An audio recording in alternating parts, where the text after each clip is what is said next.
Right. Okay. Well, thanks very much, Judith, and thank you everyone for zooming in.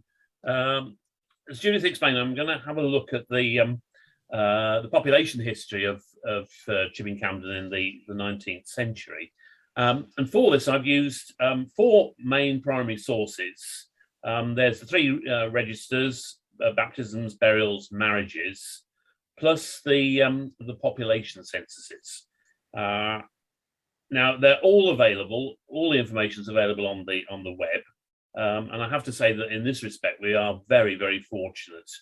A resource like that is quite unusual, and in that respect, of course, I have to pay homage to the painstaking work of Jenny Bruce. Really, I just can't emphasize how fortunate it is that information is available. In fact, I'm sure I wouldn't have done any of this had it not been available in the way that it is.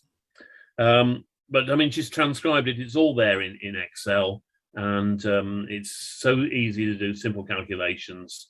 And she's done exactly the same with the censuses. It really is a real work, a Herculean task that she's completed.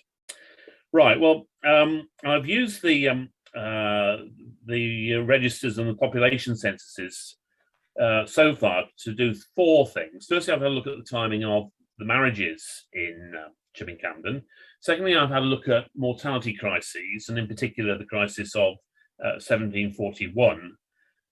Third thing was to look at literacy, and in particular account for the growth of literacy in the second and third quarters of the 19th century. And the other thing, which I haven't written up yet, is to look at the occupational change of the parish. But currently, I'm writing a paper on Camden's population in the 19th century. Writing it up is not completed, but I thought I'd share my findings with you today. So what I'm going to do basically is to have a look at the three components of population growth, which are deaths, births, and net migration, and see what the research has thrown up, any interesting things, and try and account for them as and when that's possible. Just before I do that, though, let's just have a look at the population of Camden in the 19th century. Obviously, this comes from the population census. First population census, 1801. Their decennial thereafter, with the exception of 1941. Now, quite an interesting pattern here, as you can see. 1801, we've got a population of 1,700. It then increases at a fairly respectable rate, and by 1851, it's gone up to 2,300, roughly an increase of 40%. But then look what happens thereafter. The population absolutely collapses, and by 1901, it's 1,500. So it's roughly 200 less than it was at the beginning of the century. And this figure here, 1,500, is also rather less than it was at the beginning of the 18th century, and on a par with what it was in the middle of the 17th century. So this is a rather formidable period in Chipping Campden's history, and it'd be interesting to know what the reasons for that collapse are, and equally, I suppose, in the reasons for that expansion. Right. Well, anyway, let's have a first look at our first component, which are deaths. I'm going to spend a bit of time on deaths. So for the purposes of the talk, what I'm using are the crude death rates. That's the indicator I've used. Now, the crude death rate is the number of deaths per year per 1,000 of population. Easy to measure, easy to understand, ideal for the purposes that I've been using, but it isn't ideal, and you should bear this in mind, isn't ideal when it comes to looking at the health of the parish. And the reason for that is that if, for example, you've got an aging population, that will automatically tend to push up your death rate, whether or not the individuals within the population are experiencing an increase. So it just needs to be borne in mind that. But as I say, it'll certainly do us. Now, I've plotted the the death rate annually over the 19th century. And I suppose the main thing to note is these enormous fluctuations, fluctuating very extensively. Therefore, 1848, for example, there's lower down here, there's 1892. These are both years when there were flu epidemics. Some other interesting years here, which I haven't looked at. There's this one here, which I think is 1769, if I remember. Clearly, that needs looking at, and a source of great interest. But the point I'm trying to make is that unlike today, the death rate fluctuated considerably from year to year. Right. Well, why does that happen? Well, I think it's largely due to what people died of. So what did people die of in the 19th century? Well, we've got a pretty good idea about this because we have bills of mortality, and registration, of course, obliged people or doctors to register the cause of death. So 19th century, the biggest killer of all, accounting for about a third of all deaths, is TB. Then on top of that, you've got typhus, which is a louse-borne disease, evidence when you have poor personal hygiene, but also when you've got an undernourished population. Then you've got two waterborne diseases, dysentery and typhoid, and the other really big killer was scarlet fever, although by the end of the century this is becoming rather less pernicious, but that used to kill children. Now, the point is, of course, all these diseases fluctuate quite considerably. Some years, very few outbreaks of typhus, but then you'll then get a major outbreak, and the death rate will rise accordingly. Right, well, we're going to compare that with what people die of nowadays, and the big killers are cancer, cardiovascular, respiratory, diabetes. The point is that these things just do not vary much from year to year. And so this is the reason why. During the 19th century, we were dying of infectious diseases. Now we're dying of what we would call the diseases of affluence. Right, well, anyway, to get rid of this fluctuation problem, smooth out the data, what I've used here is a 5-year moving average.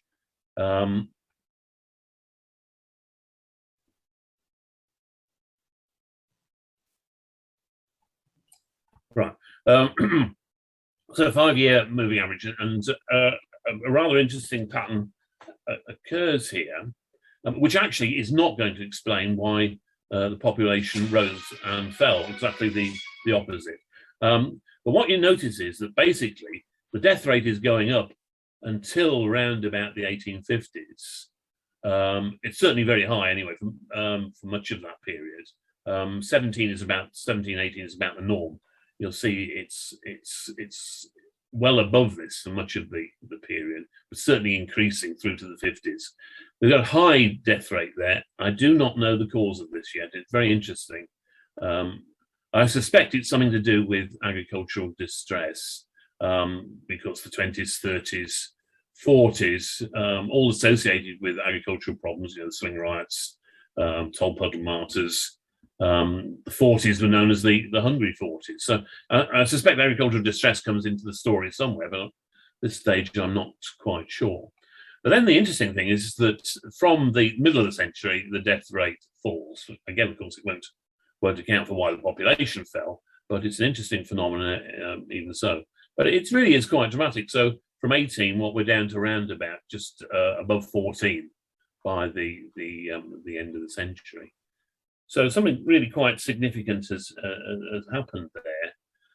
Why did it happen? Well, we haven't got any records for Camden, so I won't be able to say very much that's true for the parish. But it's been studied quite widely nationally, and it's generally agreed that the main factors were improvements in the environment, sewage, public nuisances, the water quality. So this would explain, for example, why cholera comes and goes, typhus and typhoid and dysentery fall. Public health measures, the Adulteration of Food Acts, important in improving the quality of diet. Some improvements in housing towards the end of the century. with obvious influences on certain diseases like TB. Medical improvements may have played a role. I put a question mark against this for the very simple reason that it's not clear cut. I mean, we understand disease a lot better at the end of the 19th century than at the beginning. The germ theory came about. But really, apart from that, there isn't a great deal that you can point your finger to and say, oh, well, that was due to medicine. Well, let's not be too grudging. But the main factor then is the rise in living standards, and that in particular had a major impact on TB. TB falls dramatically in the second half of the 19th century, and we think it's due to improvements in living standards. It's one of those diseases that was very sensitive to nutritional status. When people were well fed, they didn't tend to die of TB, even though they might have affected it. Why did living standards rise? Well, really, it's due to the import of cheap food. Following the reform of the repeal of corn laws, we've got an influx of cheap food, and that's I guess is the main reason. Right. Okay. Let's move on now to the next thing. Showing now the death rates, comparing the death rates in Chipping Campden with those in England as a whole, and not surprisingly, I suppose, what it shows is that England's consistently had higher death rates than the parish. So first half of the 19th century, 24 as against 20, second half, 21 as against 17. Camden clearly a healthier place to live, even if we use the death rate. Right. Well, now, what are the reasons for that? My stable reading for this period has been the reports of the Registrar General, and he's particularly keen to explain why there were these spatial differences in mortality. And a reading of his work suggests that there were two crucial things about agricultural areas. The first is that they tended to have very low levels of TB.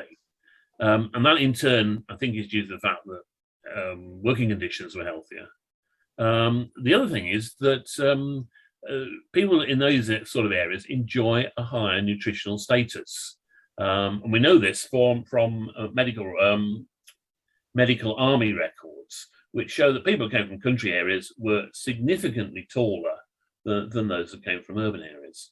So that's going to be the first reason. So I think it's a reasonable supposition to say that Campdonians were relatively well fed, etc.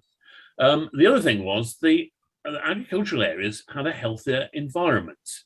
Now, some of you might sort of raise your eyebrows at this, because the history of Camden is that the environment was pretty poor.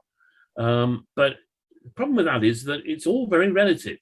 And I suspect, in fact, it was that we had a healthier environment.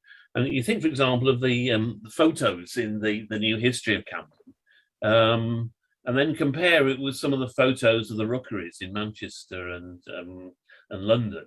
Well, really, there is no comparison.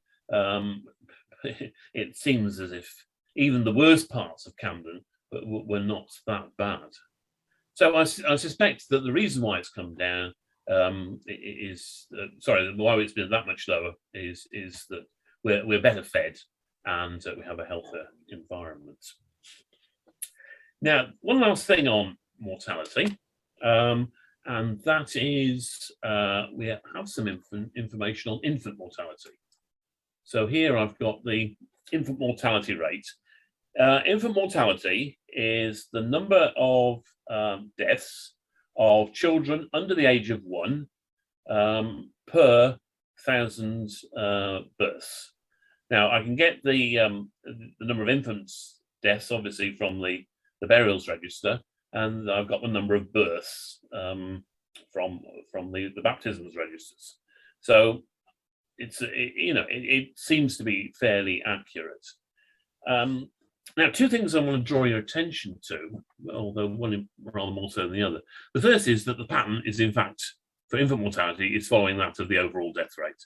So it's rising up until the 1850s, 1860s, actually, in this case, and then it's falling. Although note that infant mortality really at the the end of the century isn't very different to what it had been at the beginning. So I wouldn't want to make great claims for improvements in infant mortality. The other thing, though, we've got here the infant mortality for England and Wales. And what this shows quite clearly is that Camden's infant mortality is considerably lower. Absolutely no doubt about that. Right, well, that raises the next question. Why is infant mortality lower than that nationally? And again, I've returned to the Registrar General's reports. And this, again, was one of these issues in which he was very interested. And he reckoned that spatial differences were really due to two sets of factors. The first is breastfeeding. Now, the great thing about breastfeeding, of course, as we all know, I suspect, is that where it's more prevalent, it'll give you a greater immunity against certain diseases. And my suspicion is that breastfeeding, in fact, was much more prevalent in Camden than it was elsewhere. Why? Well, it's just simply the nature of of women's work. When women worked in Camden, they tended to work from home. They didn't work outside. Agriculture did not employ many women at all, apart, of course, from haymaking and the harvest. So they're at home. It's almost certainly the case that breastfeeding is more extensive. The other thing he emphasised was these gastric diseases. He pointed to the fact that in the industrial cities in particular, children tended to die of a whole range of infant diarrhea type diseases. Now, these diseases were spread by flies that had fed on effluents and public nuisances, been transferred by flies on tongues of the children, and they end up with infantile diarrhea and die. These diseases, incidentally, worse in warm years, which explains why the progress wasn't greater in the latter part of the 19th century. Also greatest in the third quarter of the year. But the other thing is these diseases are much more prevalent in industrial cities than they were in an agricultural parish like Chippenham Camden. Okay, now this takes me then on to the next set of issues about the birth rate and marriages. Now, I suppose the first point I'm going to make here is a fairly obvious one, that marriage was the key to births at this time. There's a very high correlation between what's happening to marriages and what happens to the birth rate. When people are married, when they married young, there would be an automatic tendency for the birth rate to rise. And the census shows that the vast majority of Camdonians married, and that there's no doubt. It also, the birth registers also show that there were relatively few illegitimate births in Camden. So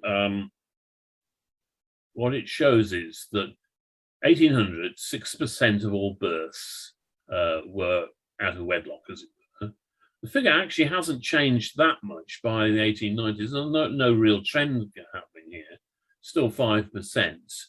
The worst decade is the 1800s, and I suspect the reason for that may be that this is a war decade.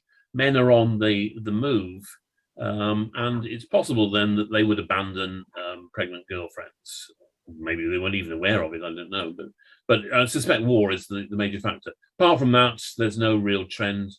And the other thing, note, is it is below the national pattern until the very end of the periods. We do tend to have rather less illegitimacy.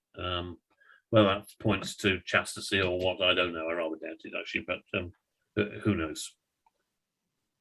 Right. So anyway, I mean, the main point is that marriage is the key to what happens to the birth rate. Right. Well, here then I've got the birth rate, and it's this which is going to account for a lot of the population growth in the 19th century. And in particular, it's going to help account for why why population is increasing dramatically in the first half and why it falls thereafter. So note here, population's going up to around about, well, it's very high in the 30s, comes down a bit, but it's still very high until we get to what the 60s, and then it is starting to come down. And it comes down at a heck of a rate.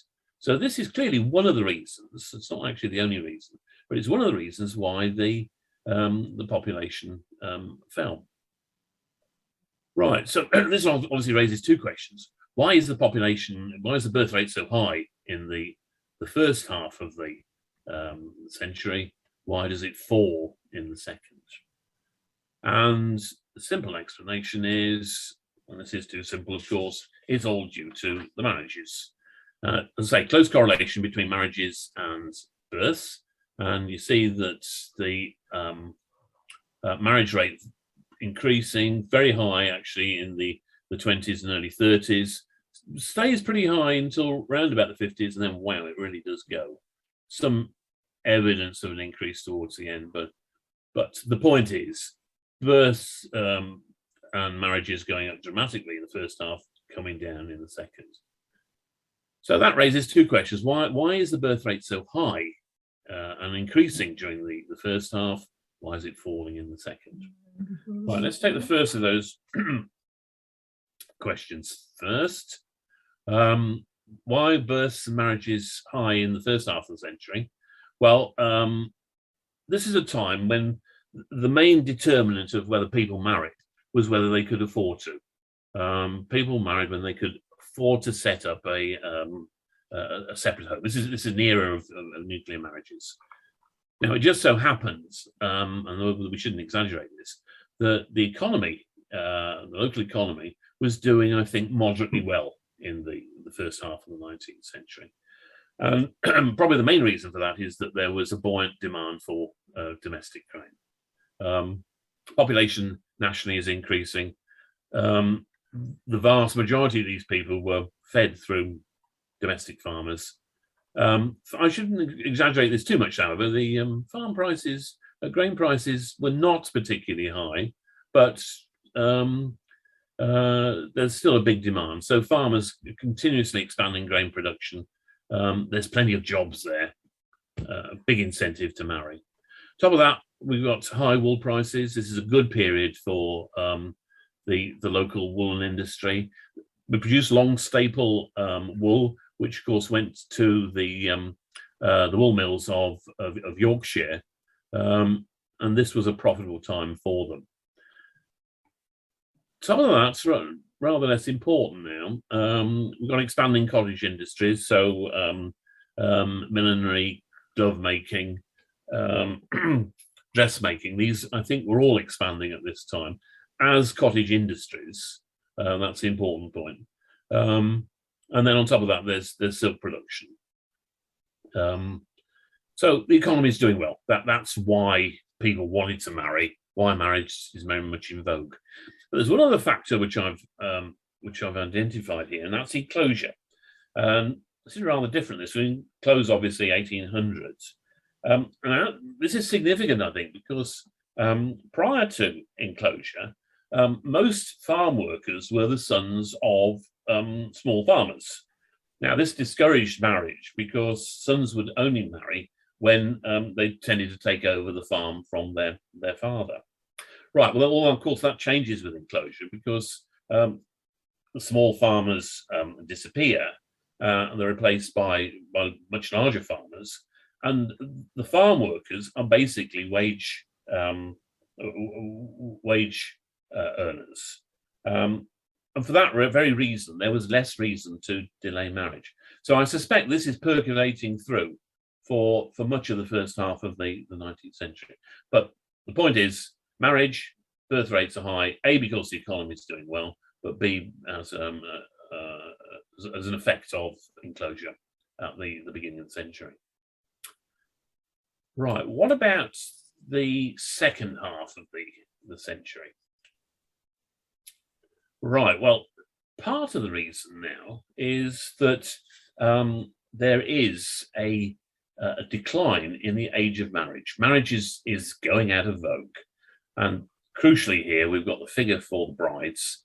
22 average age in 1860, 1928. This information, incidentally, comes from the census of 1911, which is a very valuable one. But anyway, I mean, the point is that brides are marrying 6 years later, so they have 6 years less in which to bear children. Of course, they're at their most prolific, of course, in their younger years. So that is clearly part of the reason. However, we then have to account for why marriage is increasing, and really it's a reverse of what we were talking about before. Firstly, there's what we refer to as a Great Agricultural Depression, but basically what happened here is that we get the repeal of the Corn Laws, free trade emerging in the 1840s, 1850s. But coupled with that, towards the end of the century, we get fantastic improvements in transport, transcontinental transport. The result of that then is that there's an influx of cheap grain from the American prairies, cheap meat from Australia, but in particular from the Pampas. And the consequence is that local farmers really do come under the cosh. So to give you a few figures here, between 1875 and 1896, wheat prices fell by 55%. Meat prices fell by 33%. But worst of all was wool. Wool prices, this is the long staple wool, mind you, 64%, which is a heck of a squeeze on profits. So the result was, of course, that there were mass layoffs within agriculture, with rather predictable consequences. That wasn't the only reason, though. Another reason for discouraged marriage was that silk production comes to an end in the 1850s, and cottage industry is also declining. These industries now were moving away from home production towards workshop and factory production. So that, I suspect, is the main reason for the increase in the age of marriage. The economy basically is going through a bad patch. However, that is not the only reason for the fall in the birth rate. This is also a time when people seem to have been adopting birth control. Now, prior to mid-century, very little birth control in Britain.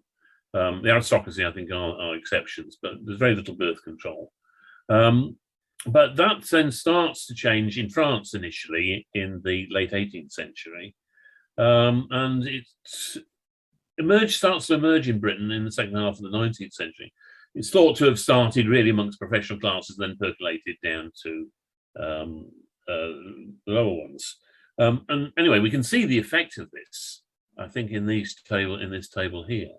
1860, again, this is from the 1911 census, but in 1860, a couple could expect to produce 7 children, of whom 5 would survive. It then falls gradually till by the 1890s, they would produce 4 children, of whom 3 would survive. And then on top of that, we've got the importance of large families. So let's just take as an example here, 10. 1860, a fifth of marriages produced 10 or more children, but by the 1890s, that's only 1. So really, there's some very formidable things happening to families in Camden, as of course there was elsewhere. And you suspect actually it's one of the great liberating factors of history that is all too readily ignored.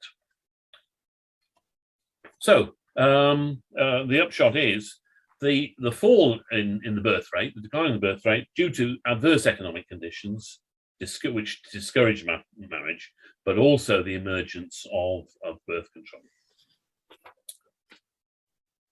Right, that then takes me to the last component of the population, and this is net migration. Now, net migration, simply the difference between the inflow of population and the outflow. And I've estimated this by using the census in conjunction with my knowledge of what happened to births and deaths from the registers.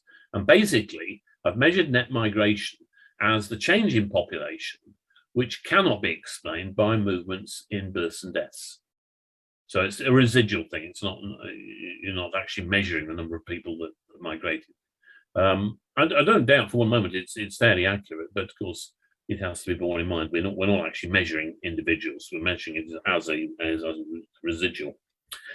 Right, now the graph I think needs a little bit of explanation. We've got here the horizontal axis, right? The point is that if it's above the horizontal axis, we've got a net in migration population. So we've got more people coming in than going out.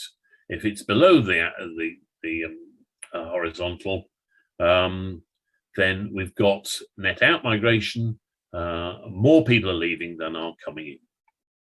Right, now 3 things I draw your attention to about the graph. The first is that in the first half of the 19th century, we've got, for most decades, bar one, we have out migration.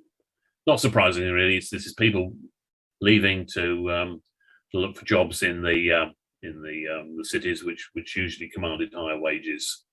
Not particularly high, but you know, I suppose 193. Well, not a not insignificant number, but it's anyway. It's not dramatic. We then have the second point, one decade where we actually get net in migration. It's not tremendous, but it's there. And the reason for that is the railways. Simple as that. So we've got an influx of navvies. Many of those who, or some of those who would have migrated otherwise, now stay at home, and the result is an inflow of people, mainly men, I should hasten to add. Right, then the second half of the 19th century, though, we get a total change in the situation. Net migration becomes very, very high. So we reckon that 650 migrated in the 50s, not too bad in the 60s, over 300 in net terms in the 70s, 269 in the 80s, 265 in the 90s. Very considerable number. This accounts for the bulk of the loss of population. In fact, if it just left to the births and deaths and what was happening there, you would still have had population growth, but this is what's tipped it over, and this is what accounts for the loss of population. This is the collapse. Right, what's the reason for the net migration? First, of course, you've got the end of railway construction in the 50s. As I say, the navvies now are going to go elsewhere, and those who would have emigrated now in previous decades, it's been held up. They're now going to emigrate. So that clearly is a factor. It explains why it's so much larger in the 60s than the other. Then we've got the Great Agricultural Depression, distressed economic conditions in agriculture, obviously encouraging people to leave. But most stories, of course, say, "Oh, well, it's just people were pushed." I'm not totally convinced this is the total reason, though, because there are other things happening which would have encouraged greater mobility anyway. The first are transport improvements, better railways, of course. You could now emigrate, and if things didn't work out, you could return fairly easily. It was fairly cheap for railway travel. On top of that, we've got higher literacy at this time, growth of letter writing, so people become much better aware about jobs, and then finally the emergence of cheap newspapers. Again, of course, job adverts would have been an important source of information. So I suspect that's there's more to the emigration than just saying it was due to the depression. It probably wasn't.